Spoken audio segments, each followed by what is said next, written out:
kait-kaitan bahwa klien kami numpang segala macam, ya itu menurut saya karena ada provokasi dan karena ada framing-framing tidak benar sehingga netizen. Loh, siapa yang numpang? Onsen nggak pernah mengatakan bahwa mantan bininya sama anak-anaknya itu numpang di rumah dia yang awalnya diperuntukkan untuk mereka juga itu kan, supaya mereka bahagia di situ. Tapi yang numpang itu kan rombongan sirkus itu, rombongan Mangga 2 itu loh, yang jingkrang-jingkrang di situ nebeng live. Jadi kau ini pengecek. Assalamualaikum teman-teman, selamat datang kembali di Hanel Kabar Burung. Semoga semuanya dalam keadaan sehat dan bahagia ya. Hari ini ada kabar yang sedang ramai diperbincangkan dan mengundang banyak perhatian netizen, yaitu polemik antara Ruben Onsu dan Sarwenda yang kembali memanas. Setelah isu rumah, hak asuh hingga nafkah terus bergulir, kini muncul berbagai klaim dan komentar baru dari warganet yang membuat perdebatan semakin meluas. Perkembangan terbaru ini memicu beragam reaksi, mulai dari dukungan hingga kritik keras di media sosial. Seperti biasa, kita akan melihat bersama apa yang sebenarnya terjadi, bagaimana kronologinya, dan seperti apa reaksi publik yang bermunculan di media sosial.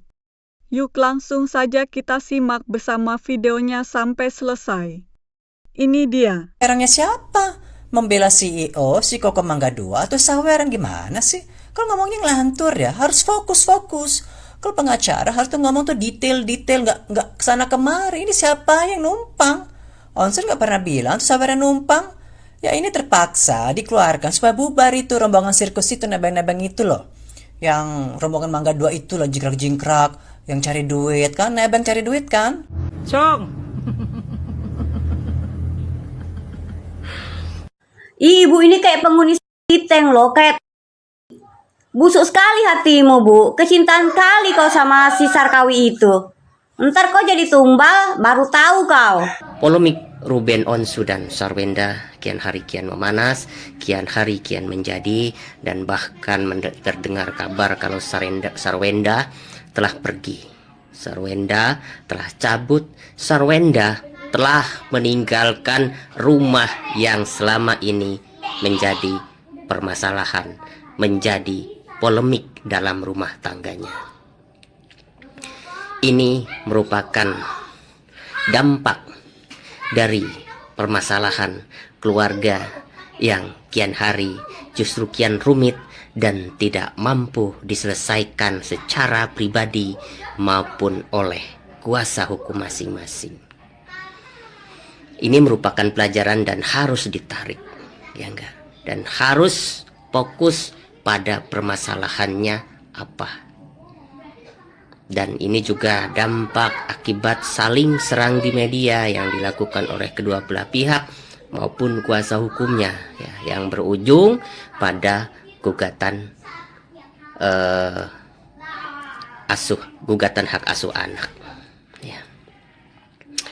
Langkah yang diambil Sarwenda merupakan langkah yang menjadi keputusannya. Siapapun boleh menghargai. Namun apakah langkah dan sikap yang dilakukan itu sudah tepat atau belum? Ya, kembali itu pada penilaian Sarwenda dan kuasa hukum seperti apa. Kenapa saya katakan belajar dari Sarwenda? Karena dia kasusnya sekarang ini lagi viral dan semua orang tentu mengenal sosok Sarwenda ini. Nah, ini salah satu contoh ya, produk Sarwenda. Ini saya beli sebelum COVID ya. Nah, ini adalah pembersih kuku ya. Nih, membuat kuku jadi mengkilap. Ini mereknya Sarwenda nih. Ini bungkusannya Sarwenda. Ini udah sampai begini Sarwenda. Dan Sarwenda itu walaupun dulu suaminya itu memiliki penghasilan yang besar, tapi dia tetap bekerja di rumah. Sarwenda itu punya produk sendiri. Dia memiliki produk bermerek namanya Daster Sarwenda. Nah, ini juga nih, pembersih kukunya juga mereknya Sarwenda. Dia juga menjual cemilan ya, makanan itu asinan gitu yang di stoples itu juga mereknya Sarwenda. Dia juga menjual beberapa produk kecantikan yang memang merek dia gitu. Ada juga jamu yang namanya memang Sarwenda dan itu sering diminum oleh mereka sekeluarga dulu. Saya dulu sering sekali menonton acara mereka ya. YouTube mereka gitu sebelum mereka bercerai. Jadi ini adalah salah satu contoh bahwa walaupun suaminya memiliki penghasilan besar, tapi dia juga memiliki usaha sendiri. Bahkan usahanya itu kita nggak tahu ya hasilnya seberapa banyak. Biasanya kalau punya merek sendiri itu hasilnya kita nggak pernah tahu. Itu dia tuh kekayaannya tuh udah seberapa banyak karena dia orang yang sangat sederhana ketika menikah dulu. Jadi tidak terlihat gitu dengan penampilannya. Tetapi kekayaannya tuh kita nggak pernah tahu ya. Netizen Indonesia harus tahu ya. Pernyataan terbaru dari pengacaranya Ruben Onsu. Kaget gak sih? Ternyata uang bulanan yang diberikan Ruben kepada Sarwenda yang lebih dari 200 juta per bulan itu bukan hasil dari keputusan pengadilan dan juga Akta 39. Itu adalah keputusan pribadi dari Sarwenda. Dan ketika ditanyain itu uang apa dan buat apa, marah. Isi pokoknya disesuaikan sendiri semau-mau dia. Ada uang pokok 75 juta, makanan anjing yang berjuta-juta, uang plastik dan berjuta-juta. Itu ternyata keputusan pribadi dan seperti hutang untuk Ruben yang selalu ditagih setiap bulan. Lo belum bayar ya bulan ini? Emangnya Ruben ngutang sama lo? Sampai-sampai kesannya tuh ditagih. Dan lebih membagongkan lagi ya, ternyata perabotan dan furnitur yang kemarin katanya dia sendiri yang beli, ternyata bohong. Buat ibu-ibu, khususnya ibu-ibu yang baru habis bercerai dengan suaminya. Misalnya, ini misalnya ya, kalian ibu-ibu atau emak-emak ya, berada di posisinya SW, udah bercerai dengan mantan suami. Nah, kalian mau pindah rumah karena rumah tersebut itu diributin gitu. Sedangkan sekarang kalian lagi bawa anak kalian. Nah, pertanyaannya, apakah kalian akan minta izin dulu ke mantan suami untuk pindah rumah, ataukah kalian akan pindah aja? Apalagi yang perceraiannya itu dilandasi karena sesuatu hal gitu ya. Yang tahu ya suami istri ini aja yang tahu, kita di luar gak ada yang tahu gitu. Apakah kalian akan minta izin dulu ke suami, misalnya kayak gini, halo ayah, aku mau pindah ya bawa anak-anak. Apakah seperti itu manggilnya masih ayah? Aku mau pindah ya bawa anak-anak, nanti kalau ada perlu apa-apa telepon aja. Atau yang kedua, kalian pindah aja, pindah dulu gitu, baru nanti kalian mau kasih tahu ke mantan suami kalian bahwa kalian tuh sudah pindah. Coba bagaimana tanggapan kalian tentang masalah ini? Kenapa gue bikin VT kayak gini? Karena di luar sana pendukungnya RO bikin VT yang menyudutkan SW. Dan seakan-akan SW yang salah aja. Baca bareng-bareng ya. Sarwenda bongkar Thalia bukan anak kandung Ruben Onsu. Sarwenda, lu bangga bongkar aib. Oke, saya potong dulu ya videonya. Pada video ini, netizen membahas polemik Ruben Onsu dan Sarwenda dari berbagai sudut pandang. Ada yang mengkritik pernyataan kuasa hukum yang dianggap tidak fokus, sementara yang lain menyoroti kabar Sarwenda meninggalkan rumah yang selama ini menjadi sumber perdebatan. Pembahasan kemudian bergeser ke usaha-usaha yang dimiliki Sarwenda sebagai bukti bahwa ia tetap mandiri meski pernah hidup bersama Ruben. Setelah itu muncul perdebatan mengenai besaran nafkah bulanan yang disebut mencapai ratusan juta rupiah beserta rincian pengeluarannya. Menjelang akhir, netizen mengajak penonton berdiskusi mengenai keputusan seorang mantan istri yang memilih pindah rumah bersama anak-anak, apakah perlu meminta izin kepada mantan suami atau tidak. Keseluruhan video lebih banyak berisi opini, pertanyaan, dan ajakan berdiskusi dibandingkan penyampaian fakta yang sudah terverifikasi. Lanjut. Lu sendiri bangga. Lu gak mikir bagaimana kejiwaan anak lu Ya, yang elu bikin malu itu anak elu.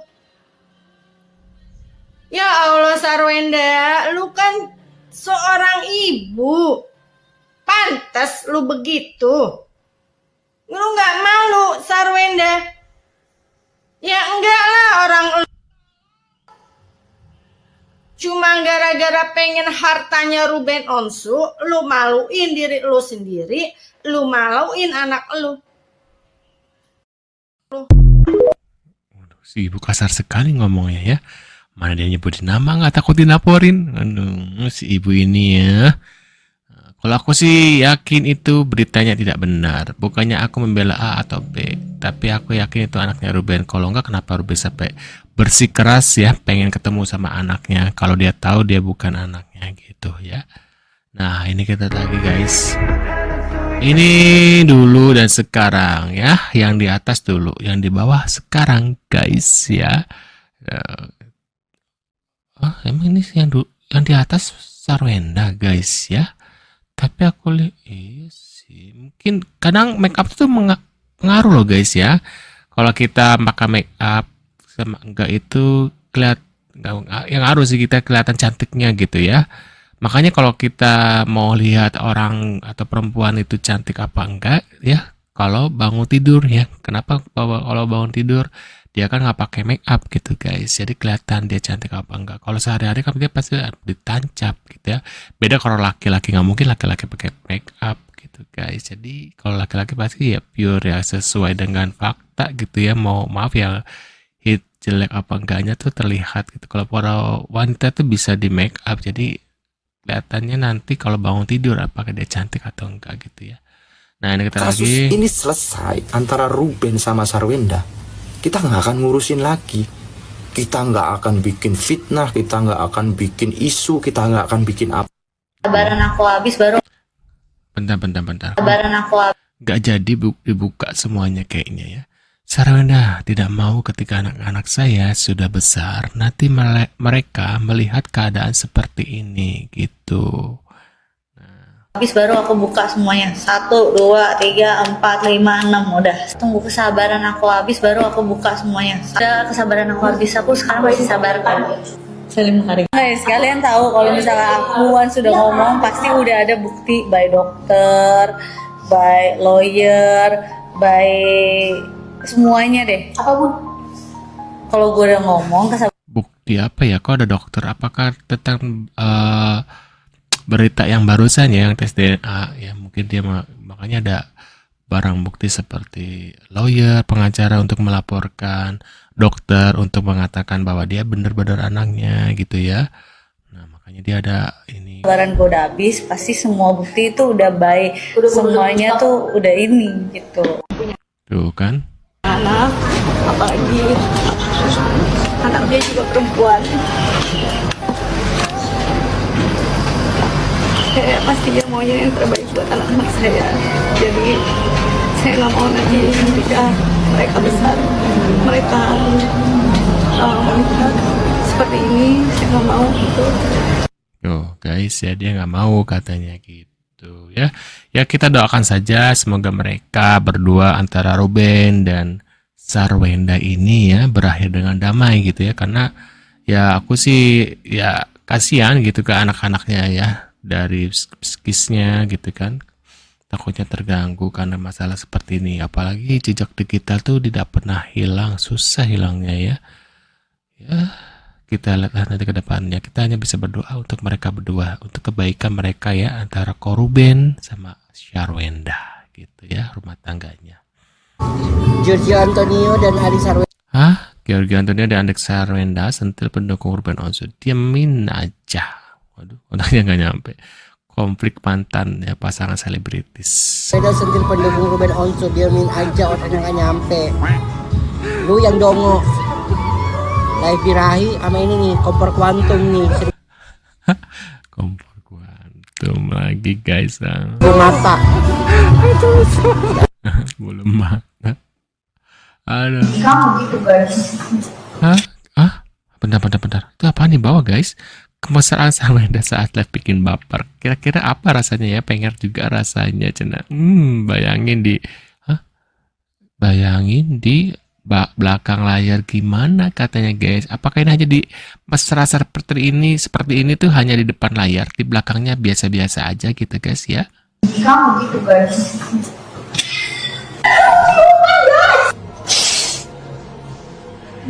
Opa, bunda spesial. Iya, Mak.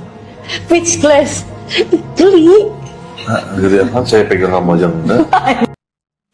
Cuma ingetin di diri lu yang sekarang ini sebelum proses cerai terlalu banyak ongkos yang dikeluar RO buat lu.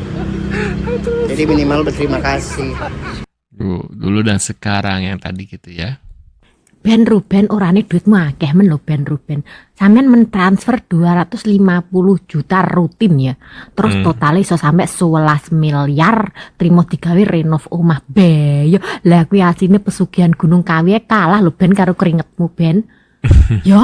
Ya Allah, trimo renov kuwi, renov ya. Nek arane renov kan berarti memperbaikan ya. Lah wi bandahno mbangune kuwi entek piro? Biasane renov iku pirang persen dari rumah asli nih kuwi. Biaya rumah asli nih 11 ping 33 miliar edan gendeng ya. Edan iki ae misal aku gawe omah ya bangun omahku 100 juta. Lek renov kuwi mungkin aku butuh sekitar 20 jutaan. Iki tak ibarat kata ya, aku pomone aku ngalami. Lah kowe 11 juta trimo 11 miliar trimo ge renov.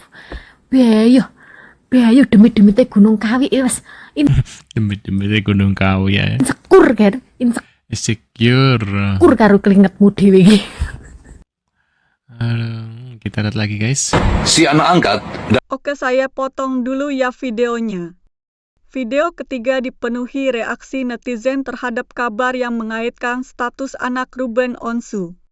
Mayoritas pembahasan justru mempertanyakan kebenaran isu tersebut dan menganggapnya terlalu sensasional untuk dipercaya tanpa bukti yang jelas. Beberapa komentar bahkan menilai penyebaran kabar seperti ini dapat berdampak buruk terhadap kondisi psikologis anak-anak. Selain membahas isu tersebut, video juga menampilkan komentar mengenai perubahan penampilan Sarwenda dari masa lalu hingga sekarang serta opini pribadi pembuat video mengenai penampilan tanpa riasan.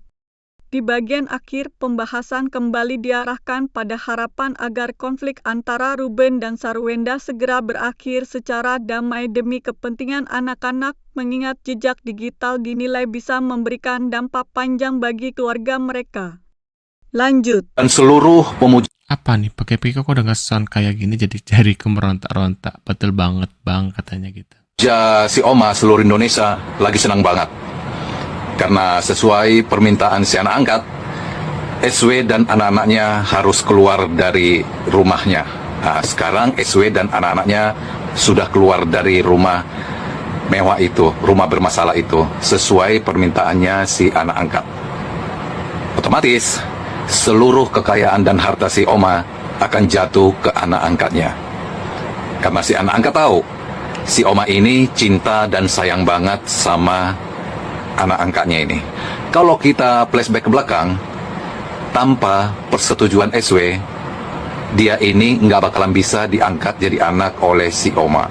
Dan pesan saya buat kamu Oma, hati-hati, doa anak kandung kamu dan doa mantan istri kamu yang telah kamu sakitin dan kamu jolimi. Akhirnya kita sampai di ujung video. Pada video terakhir, netizen menyoroti kembali persoalan rumah yang menjadi bagian dari konflik Ruben Onsu dan Sarwenda. Pembahasan diawali dengan komentar mengenai biaya renovasi rumah yang dianggap sangat besar sebelum berlanjut pada dugaan mengenai pembagian harta dan posisi anak angkat dalam keluarga. Video kemudian membahas kabar bahwa Sarwenda bersama anak-anak telah keluar dari rumah tersebut yang menurut sebagian netizen sesuai dengan keinginan pihak tertentu. Di sisi lain, muncul pula pendapat yang mengingatkan agar semua pihak berhati-hati dalam mengambil keputusan karena setiap tindakan akan memiliki konsekuensi, baik secara hukum maupun secara moral.